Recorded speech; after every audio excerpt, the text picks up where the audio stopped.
Police ने किसी व्यक्ति को अरेस्ट किया सिर्फ 420 के मामले में, जो आईपीसी का सेक्शन था। 318 का सब सेक्शन 4 जो बीएनएस का सेक्शन है, इसमें पुलिस ने अरेस्ट किया।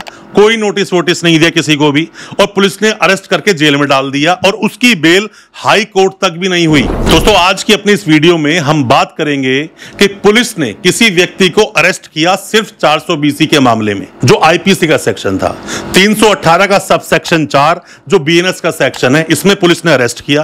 कोई नोटिस वोटिस नहीं दिया किसी को भी, और पुलिस ने अरेस्ट करके जेल में डाल दिया, और उसकी बेल हाई कोर्ट तक भी नहीं हुई। हाई कोर्ट से भी बेल डिसमिस हो गई, बंदे वापस आ गए। और वापस आने के बाद में भी अभी देखा जाए तो उस इंसान को लगभग 8 से 9 महीने जेल में हो चुके हैं अभी तक। और यहां पर ना कुछ टेक्निकल ग्राउंड्स की वजह से बेल नहीं हो रही थी। जब हमने उसको ग्राउंड बताया एक, तो उसने वहां से बेल विड्रॉ की हाई कोर्ट से, क्योंकि दोबारा बेल लगा रखी थी, डेट पे डेट मिल रही थी, विड्रॉ की गई और दोबारा बेल नीचे लगाई गई, तो उसकी बेल हो गई। टेक्निकल ग्राउंड क्या था वो? ऐसे कई सारे टेक्निकल ग्राउंड्स के बारे में आज हम बात करेंगे अपनी इस वीडियो के माध्यम से, और आपको बताएंगे अगर किसी इंसान को 420 के मामले में सिर्फ अरेस्ट कर लिया बिना नोटिस दिए, तो कैसे आप निकलेंगे, किन किन बातों को आप देखेंगे, क्या गलती बिल्कुल नहीं करनी है, क्या गलती करने से आप बचें, इन सब चीजों के बारे में डिस्कस करेंगे। ज्यादा कुछ जानने के लिए, अगर चीटिंग के केस में किसी इंसान को बिना नोटिस दिए अरेस्ट कर लिया है या नोटिस आया है, तो भी वीडियो काम का है। ज्यादा कुछ जानने के लिए दोस्तों बने रहिए हमारे इस वीडियो के साथ। आपका कोई भी सगा संबंधी जानकार कोई जेल में है, आप पर कोई केस हुआ है, या आप उसके बारे में जानना चाहते हैं, आप कोई नए वकील साहब है, लॉ स्टूडेंट हैं, अभी कानून की जानकारी ले रहे हैं, वीडियो बहुत काम का है, पूरा देखें। मैं आपको वो सब बातें बताऊंगा जो मेरा पर्सनल एक्सपीरियंस अलग अलग कोर्ट्स में जाकर केस को प्रेजेंट करने का है। हाई कोर्ट, सुप्रीम कोर्ट में जो हमने चीजों को देखा, जाना, अपने केस पे फाइट किया, उनके ऊपर आज हम बात कर रहे हैं, ताकि आप तक इंफॉर्मेशन पहुंच सके क्या क्या गलतियां नहीं करनी है। सबसे पहली बात दोस्तों, सबको पता है अब तो, क्योंकि सोशल मीडिया बहुत एडवांस हो चुका है और सब तक इंफॉर्मेशन जा चुकी है कि 420 या फिर 318 सबसेक्शन 4 चीटिंग के मामलों में पुलिस पहले आपको नोटिस देगी। पर नोटिस नहीं दिया, पुलिस ने आपको अरेस्ट कर लिया। मतलब कहीं पर कोई ऐसा कॉल सेंटर चल रहा था जहां पर लोगों के साथ ठगी की जा रही थी, या फिर पुलिस को इंफॉर्मेशन मिलती है कि भाई अगर हमने रेड नहीं की ना, तो हमारे पास एविडेंस नहीं आएंगे, इस आदमी के पास बहुत कुछ ऐसा मटेरियल है। तो यह भी एक रीजन हो सकता है। अरेस्ट करने के लिए आया है कि आप अरेस्ट नहीं करोगे, 41A का नोटिस दिए बिना अरेस्ट नहीं करोगे। ये रेड वेड का चैप्टर एक अलग है, क्योंकि केस को देखा जाता है। प्यूनिटिव और प्रिवेंटेटिव दो अलग अलग डिटेंशंस होती हैं, तो ये देखना पड़ता है। मान लीजिए आपके घर पे पुलिस ने आकर रेड कर दी, सिर्फ 420 का मामला है, उन्हें कुछ नहीं मिला, तो आप इसका एक एक्शन ले सकती हो कि भाई क्या आपके पास सर्च वारंट था, आपने सर्च किया तो किस आधार पे किया, फिर आप एक मुद्दा अलग बना सकते हो। कुछ मिल गया, देखो होता क्या है, मैं आपको कुछ ऐसे बताऊंगा कि पुलिस के सामने दी गई स्टेटमेंट एडमिसिबल नहीं होती कोर्ट में, फिल्मों में आपने सुना होगा, पर यह अधूरा सत्य है। पूरा सत्य क्या है? एडमिसिबल हो जाती है स्टेटमेंट अगर वो रिकवरी डिस्कवरी हो जाए। मान लीजिए एक बंदे को पकड़ा, उससे बोला भाई आप फर्जी कॉल सेंटर चलाते हो, कहता नहीं सर मैं ऐसा कुछ नहीं करता। कह रहा अच्छा। जब उससे और सवाल पूछे गए तो उसने बोला हाँ सर मैं करता हूं। कैसे करते हो? सर डाटा मैं यहां से खरीदता हूं। कॉल करते हो? हाँ कॉल करते हैं। कौन कौन स्टाफ है? इतना स्टाफ है। कैसे करते हो? सर हम ऐसे कॉल करते हैं, ये सिस्टम्स लगे हुए हैं, डाटा हम यहां से खरीदते हैं। पैसा कैसे आता है? सर इस अकाउंट में आता है, इतना पैसा कट के हमको मिल जाता है। रिकवरी डिस्कवरी हो गई। तो जो भी कुछ आप बता रहे हो पुलिस रिकवर कर लेगी सब चीज जाकर, और उसमें नए सच जो सामने आएंगे वो सब चीजें कोर्ट में एडमिसिबल हो जाएगी। तो यहां पर अब देखना है सेक्शन क्या है। अगर केस बना नॉर्मल 420 का, नॉर्मल बना 318 सबसेक्शन 4 का नॉर्मल केस बनाइए चीटिंग का, तो ऐसे मामले में पुलिस ने अभी आपको अरेस्ट नहीं किया है, अब आपको नोटिस देगी। आपको नोटिस नहीं दिया तो आपके पास एक ग्राउंड है कि भाई आपने मुझे ऐसे ही अरेस्ट कैसे कर लिया। कई बार ऐसे केस सामने आते हैं कि पुलिस ने सामने वाले को अरेस्ट कर लिया, जेल भेज दिया, हमारे पास एफआईआर आती है 420 की, हम देखते हैं भाई नोटिस तो दिया नहीं, और नोटिस दिया भी तो ये सब कुछ हुआ, जबकि वो आदमी पहले एक बेल ऑलरेडी लगा चुका है और उसकी बेल डिसमिस हो चुकी है, और उसमें लिखा हुआ है कि पुलिस की फर्दर इन्वेस्टिगेशन में सेक्शंस को ऐड किया गया। कौन कौन से सेक्शन ऐड किए गए? 336 ऐड किया, 338 ऐड किया गया, साथ में 61 का सबसेक्शन 2 ऐड किया गया। तो ऐसे जब सेक्शंस ऐड कर दिए गए जिसके अंदर की फॉर्जरी के सेक्शन है कि डॉक्यूमेंट को छेड़छाड़ करके अकाउंट खोले गए, डॉक्यूमेंट को छेड़छाड़ करके चीटिंग की गई, ऑनलाइन फ्रॉड किया गया, तो ये सब चीज जब सामने आती है तो फर्दर इन्वेस्टिगेशन के बाद वहां पर सेक्शंस ऐड किए जा सकते हैं। जो सेक्शंस लगते हैं ना, या फिर जब चार्जेस पर आर्ग्यूमेंट होता है, तो वहां लिखा है एक चीज कि charges can be alter at any stage. Charges alter किए जा सकते हैं। अगर आपके पास कोई ऐसा पुख्ता सबूत है चार्ज लगने के बाद भी कि सर ये सेक्शन मुझ पर लग ही नहीं सकता, तो आप एविडेंस दीजिए, हाईकोर्ट जाइए, रिवीजन में जाइए, तो सेक्शन आप हटवा सकते हो। पर अगर ऐसा कुछ भी नहीं है तो एक बात अलग है, पर मामले में केस को देखिए, लोग अधूरा केस बताएंगे, अधूरी इंफॉर्मेशन मिलेगी। तो पूरा केस बताइए, बेहतर है सारे डॉक्यूमेंट भेजकर अपने वकील साहब से केस को पढ़वाइए। फॉर्जरी जो केस होता है ना, फॉर्जरी के सेक्शंस जो होते हैं, जो पहले थे 467, 468, 471, 120B, 420 सेक्शन लगा होता था, वो सेक्शन बदल गए। जैसे कि पहले वो सेक्शन था 467, अब वो बन गया 338 सेक्शन।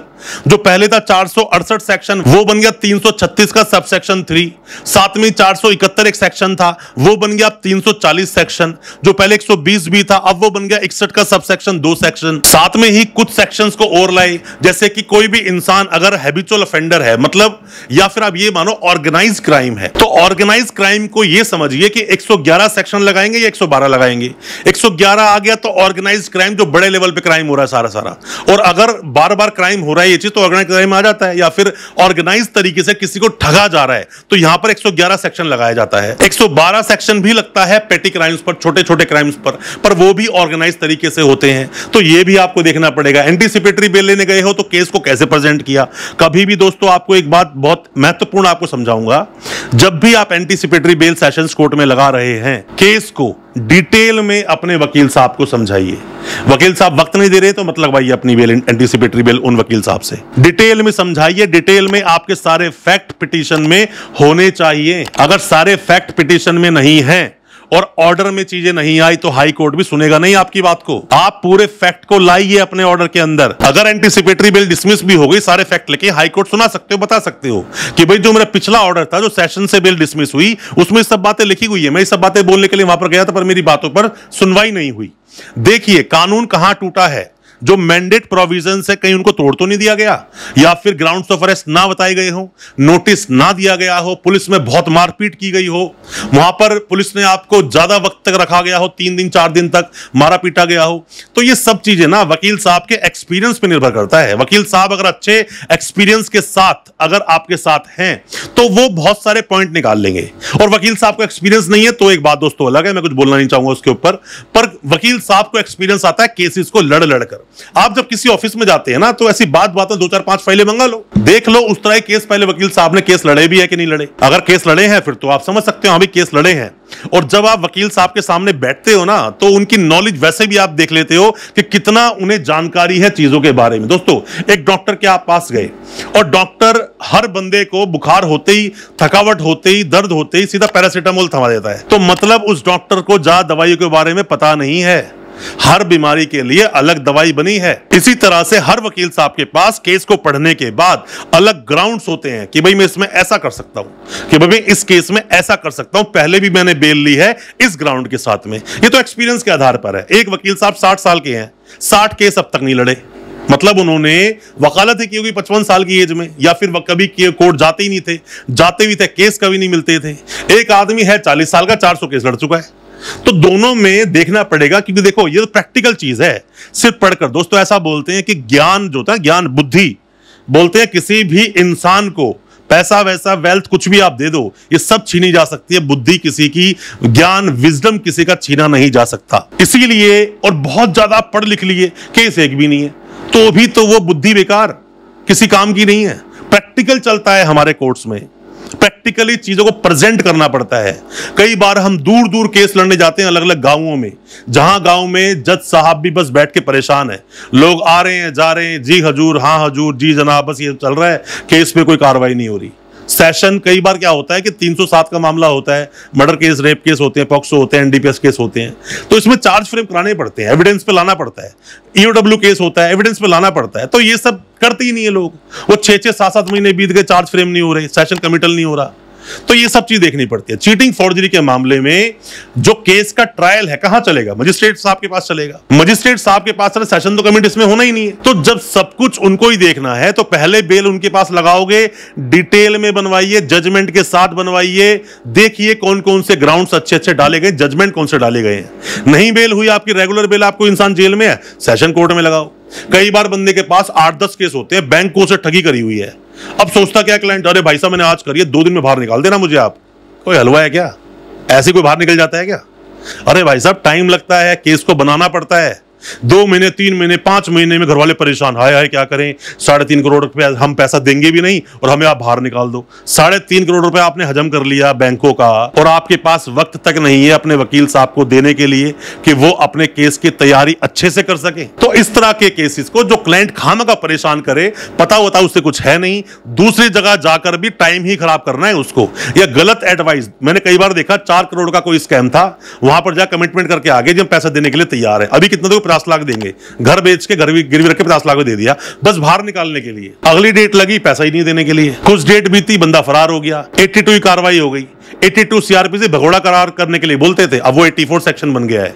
उसमें 83 होता था कुड़की के लिए, अब वो 85 सेक्शन बन गया बीएनएसएस का। तो इन सब चीजों को भी ध्यान रखो, कहीं गलत ग्राउंड पे बेल लेके मत आ जाना कि कहीं पैसे भी ना भर पाओ और ज्यादा केस में फंस जाओ। इन सब चीजों को ध्यान दें। बेल सेशन कोर्ट से नहीं हुई, हाई कोर्ट जाएं, हाई कोर्ट से सुप्रीम कोर्ट जाएं, सब जगह बेल डिसमिस होगी, कोई बात नहीं, आप ग्राउंड्स को बदलने दीजिए, मतलब कि चेंज ऑफ सर्कमस्टेंसेस, चीजें बदलेंगी, फिर से बेल लगाओ, बेल आपकी हो जाएगी, डरने घबराने की जरूरत नहीं है। अच्छा लगा हो आज का वीडियो, चैनल को सब्सक्राइब करना बिल्कुल ना भूलें, साथ में लगा बेल आइकन जरूर दबा दें ताकि इसी तरह की लीगल अवेयरनेस की वीडियोस आप तक पहुंच सके सबसे पहले। बहुत बहुत शुक्रिया दोस्तों, धन्यवाद हमारी इस वीडियो के साथ बने रहने के लिए।